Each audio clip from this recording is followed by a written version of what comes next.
नमस्कार दोस्तों, आज हम पढ़ने वाले हैं क्लास 8 के प्रश्न को। तो आइए पहले हम प्रश्न को पढ़ते हैं और फिर इसे हल करके आपको दिखाते हैं। तो प्रश्न हमारा है कि निम्न समीकरणों को हल कीजिए और अपने उत्तर की जांच कीजिए। यानी हमारे पास 10 प्रश्न दिए गए हैं, इसमें सभी प्रश्न को हमें हल करना है और अपने उत्तर की जांच भी करना है। तो आइए पहले हम प्रश्न संख्या 1 को हल करते हैं। पहला जो प्रश्न है वो है 3x + 2x + 18। तो सबसे पहले हम यहाँ पे क्वेश्चन को उतार लेते हैं। तो क्वेश्चन हमारा है 3x बराबर 2x + 18। तो 3x के नीचे हम 3x लिखेंगे, लेकिन इसके पहले हम यहाँ पे इंडिकेट का साइन लगाएंगे और फिर लिखेंगे हम 3x और 2x जो है हमारा राइट साइड में है, इसको हम लेफ्ट साइड में लाएंगे। लेफ्ट साइड का मतलब हुआ कि बराबर के बाएं तरफ लाएंगे। तो जब भी किसी भी अंक को हम बायां से दायां या दायां से बायां करेंगे तो उसका जो चिन्ह है वो बदल जाता है। यानी 2x जो है वो प्लस में है, जब इसको हम बाएं तरफ लाएंगे तो हो जाएगा -2x बराबर दाएं तरफ जो है हमारा बच गया 18। इंडिकेट के नीचे हम इंडिकेट का साइन लगाएंगे और 3x में 2x को घटाएंगे। तो 3x में 2x घटेगा तो बचेगा हमारे पास केवल एक x बराबर लिखेंगे 18। ठीक है, तो यह हमारा जो है x का मान निकल गया। आइए अब हम इसकी जांच करेंगे क्या हमारा उत्तर सही है या फिर नहीं। तो इसके लिए हम यहाँ पे लिखेंगे जांच बराबर, हम नीचे में लिखेंगे LHS। LHS का मतलब क्या होता है? Left hand side. तो लेफ्ट हैंड साइड का जो हमारा पद है उसको हम उतारेंगे, यानी बराबर के बायां तरफ वाला जो पद है तो क्या है वो है 3x। तो हम यहाँ पे 3x को उतारेंगे और फिर बराबर के नीचे हम बराबर का साइन देंगे, 3 के बदले 3 लिखेंगे और x का जो वैल्यू है वो हमने निकाला है 18। तो x के बदले हम यहाँ पे लिखेंगे गुना 18। 18 को 3 से गुना करेंगे तो 18 तिया 54, यानी 54 हमारा LHS का जो है मान वो आ गया। अब हम लिखेंगे RHS का मान। तो हम यहाँ पे 2x और प्लस 18 लिखेंगे, बराबर के नीचे हम बराबर का साइन देंगे, 2 का 2 लिखेंगे और गुने x का जो वैल्यू है वो 18 है तो 18 लिखेंगे और प्लस फिर यहाँ जो 18 लिखा हुआ है उसको भी हम नीचे में उतार लेंगे। 18 को जब 2 से गुना करेंगे तो 18 दूनी हो जाता है 36 और 36 में हम 18 को ऐड करेंगे तो हमारा जो आंसर है वो आ जाएगा 54। यानी LHS का भी मान 54 है और RHS का भी मान 54 है। इसीलिए लिखेंगे यहाँ पे कि LHS वह RHS के बराबर है। इसका मतलब हमारा जो आंसर है वह बिल्कुल करेक्ट है। इसके लिए हम यहाँ पे लिखेंगे 5t - 3 बराबर 3t - 5। उसके बाद हम यहाँ पे इंडिकेट का साइन देंगे जैसा कि पहले के प्रश्न में हमने दिया था। अब हम यहाँ पे लिखेंगे 5t और हम देखते हैं कि राइट साइड में भी एक t वाला हमारा पद है, यानी 3t। इसको हम ले आएंगे लेफ्ट साइड में, क्योंकि ये प्लस में है इसलिए यह लेफ्ट साइड में आने के बाद माइनस में होगा। तो हम यहाँ लिखेंगे -3t। फिर हम बराबर का साइन देंगे।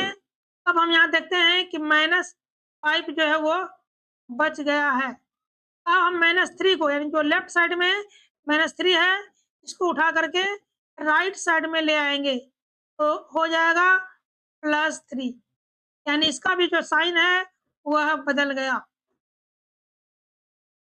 अब हम 5t में 3t घटाएंगे तो बचेगा 2t।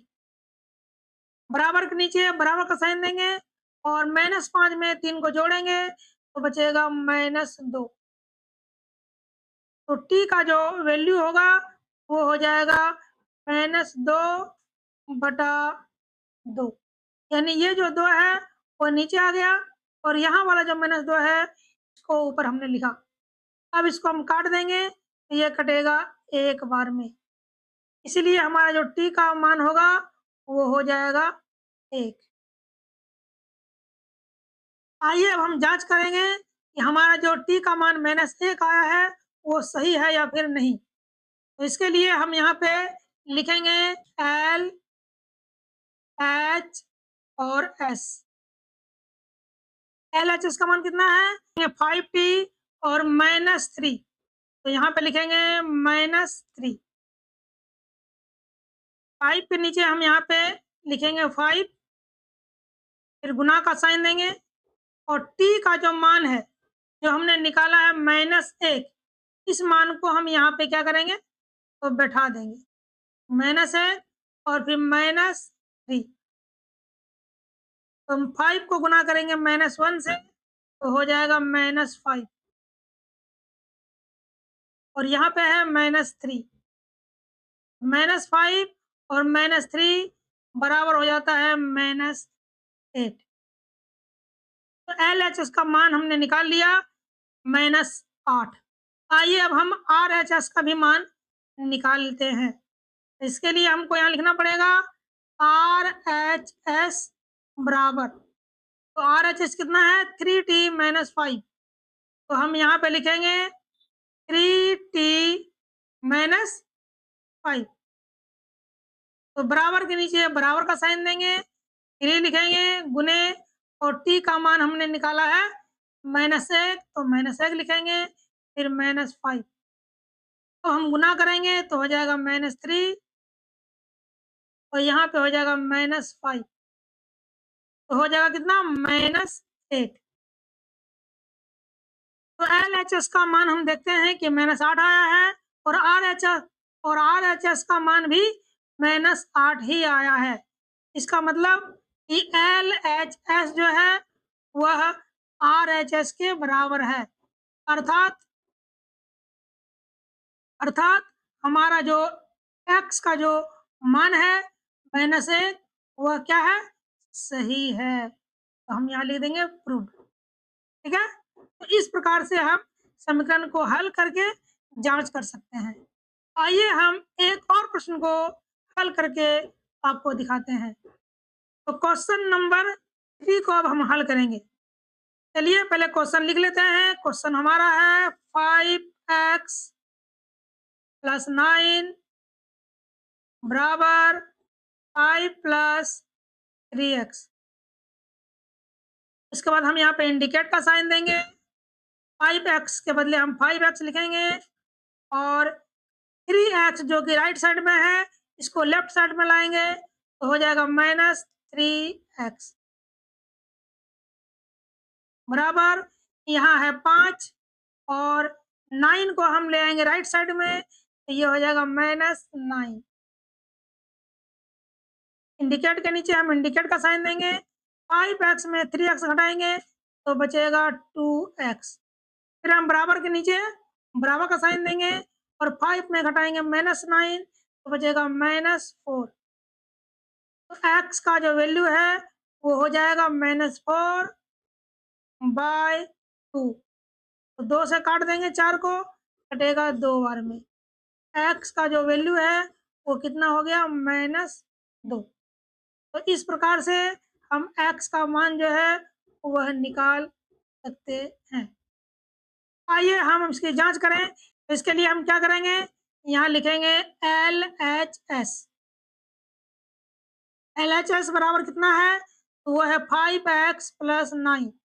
हम यहाँ लिखेंगे 5x और प्लस 9 बराबर के नीचे हम साइन देंगे बराबर का, 5 लिखेंगे और x का जो वैल्यू है हमने निकाला है -2, तो हम x की जगह पे कितना लिखेंगे, लिखेंगे -2। तो प्लस का साइन देंगे और फिर हमने उतार लेंगे 9। अब 5 को हम -2 से गुना करेंगे तो हो जाएगा -10 और प्लस 9, दोनों को जब ऐड करेंगे तो हो जाएगा हमारे पास -1। तो LHS का मान हमने निकाला है -1। आइए हम अब RHS का भी मान निकाल लेते हैं। इसके लिए हम यहाँ पे लिखेंगे फिर से RHS बराबर क्या है, 5 है प्लस है और 3x है, तो हम यहाँ लिखेंगे 5 + 3x बराबर के नीचे हम साइन देंगे बराबर का, 5 लिखेंगे प्लस लिखेंगे 3 और गुने x का जो मान है वो -2 है, तो हम यहाँ लिखेंगे -2। तो 5 के नीचे 5 लिखेंगे और अब गुना करेंगे 3 को -2 से, तो हो जाएगा -6। 5 से -6 को जब घटाएंगे तो हमारे पास प्राप्त होगा -1। तो हम यहाँ देखते हैं कि RHS का भी मान है वो -1 आया और LHS का ही मान है -1। इसका मतलब ये हो गया कि LHS जो है वह RHS के बराबर है, यानी x का जो वैल्यू -2 है वो हमारा सही है और ये हम इसके जांच भी कर लिए, ये हो गया प्रूफ। तो इस प्रकार से आप किसी भी समीकरण को हल कर सकते हैं और जांच कर सकते हैं। उम्मीद है आपको वीडियो अच्छा लगा होगा। यदि वीडियो पसंद आया हो तो शेयर करें और हमारे चैनल को सब्सक्राइब करें।